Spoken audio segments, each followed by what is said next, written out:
Hello and welcome to a new video. In this video I would like to show you a contraption that I've made, which I call the Dye Factory. As the name suggests, this contraption is for crafting dyes. So I'll just quickly demonstrate. First I need to throw in a stack of roses. I don't need to throw in other materials because I've already made some preparations. And then I just activate this generator. And as you can see, the contraption is already producing down some dyes, which I can just collect by going here.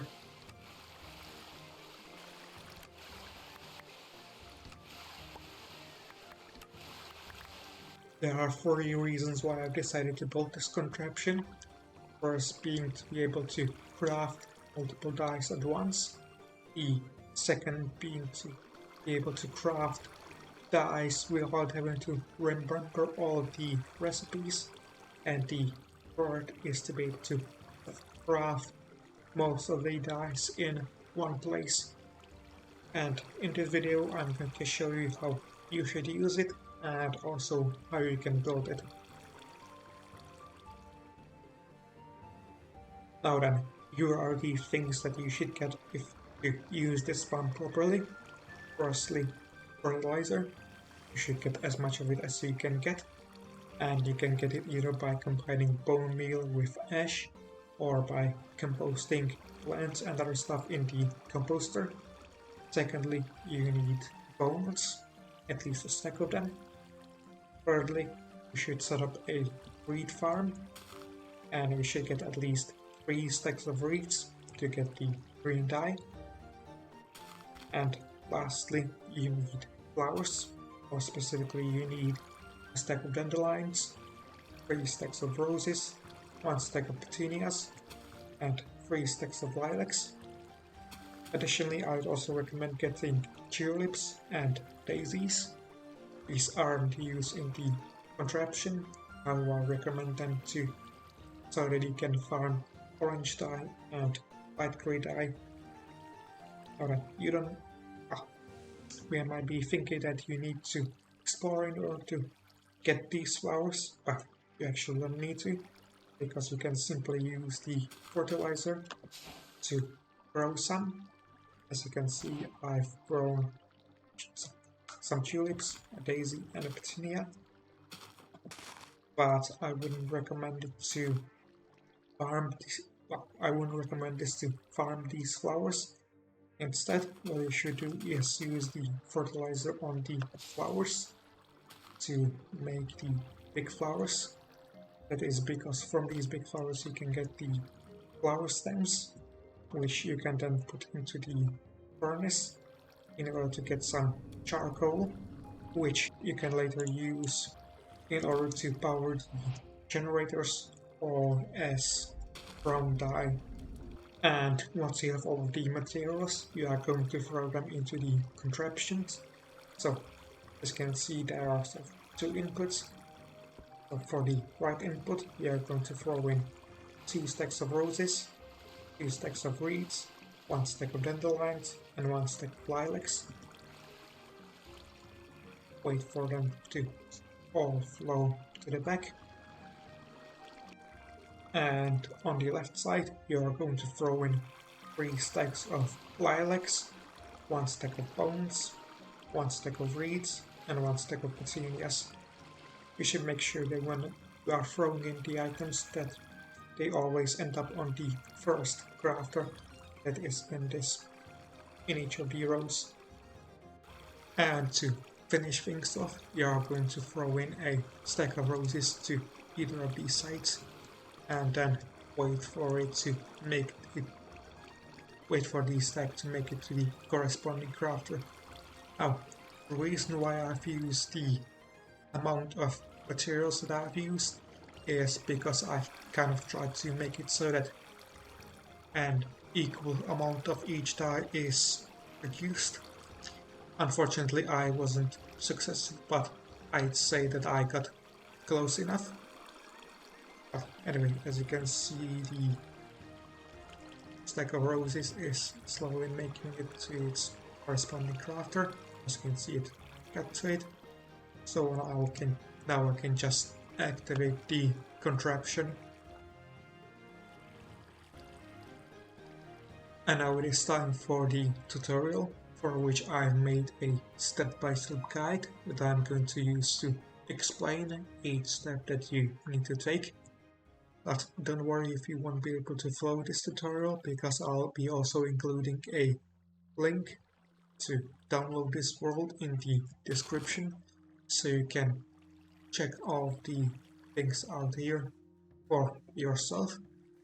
Anyway, as for the building materials, we all need 23 crafters, 10 cogs, 2 generators, 1 regulator, transformer, 5 signs, some building materials, and for the stuff inside the crafters, you'll need 5 green dye, 5 red dye, 5 green dye, 2 bone wheels, 2 purple dye, 2 cyan dye, violet dye, yellow dye, magenta dye, 3 reeds, 3 roses, 4 lilacs, 1 petunia, 1 dandelion, and a bone.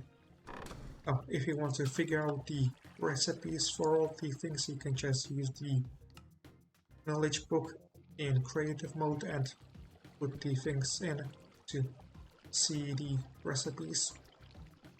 And now it is time for the tutorial, which, as I said, will be done in steps, where in each step the red cloth will signify the newly added blocks, and the blue cloth will signify the blocks that were added in the previous steps.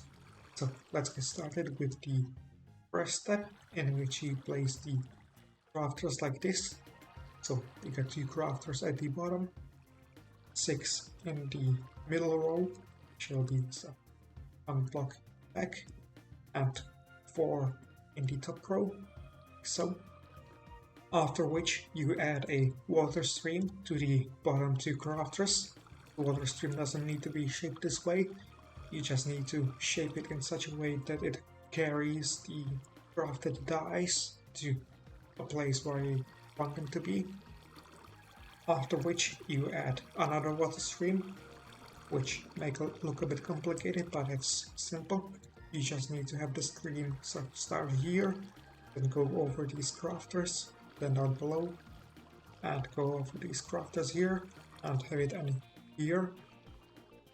You need to stop it with a sign so that it doesn't interfere with this water stream down here.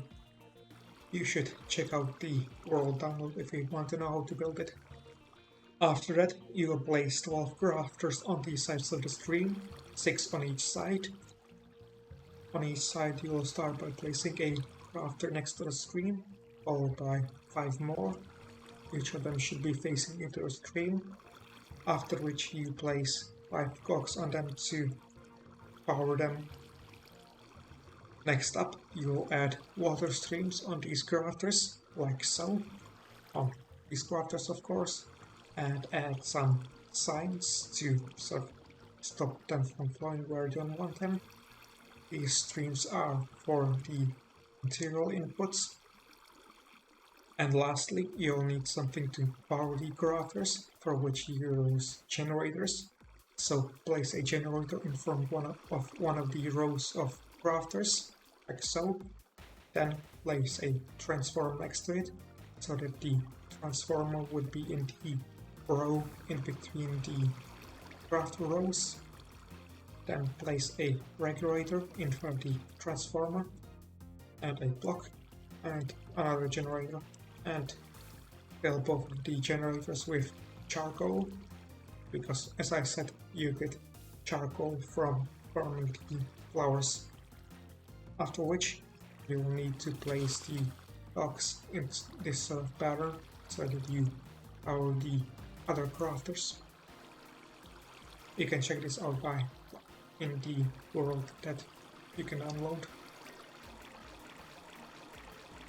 And that's it for the tutorial. However, before I end this video, there are a few things that I would like to mention. The first being that you can't get all of the dyes with this contraption.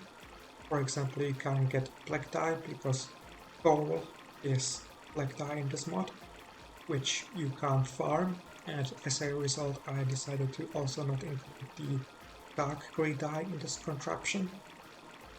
Another thing that is that this contraption isn't made for making red, yellow, violet, green, orange or light grey dye.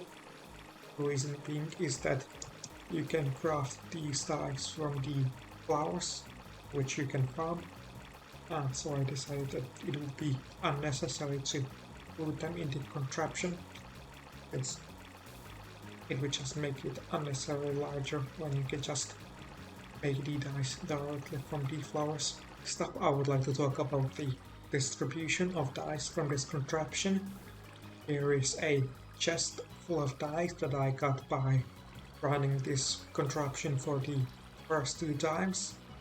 I've tried to make it so that you get a roughly the same amount of each of the dye, which I've succeeded for most of the dyes except for cyan, and I can't really figure out how to fix that, so I can't really figure out how to fix it without rebuilding the contraption, so unfortunately you have to craft cyan manually. You also seem to get some red, violet and white dye in from a bone meal, which you can either store or just throw it back into the contraption, so it would be used next time. And last thing that I would like to mention is about collecting the items. You can either collect the items by standing at the ends of the water streams, or you can just craft some collectors and place them below the water stream so that they collect the dyes. That way they don't despawn. Anyway, that will be it for this video. Hopefully you found it useful, and I will see you in the next one.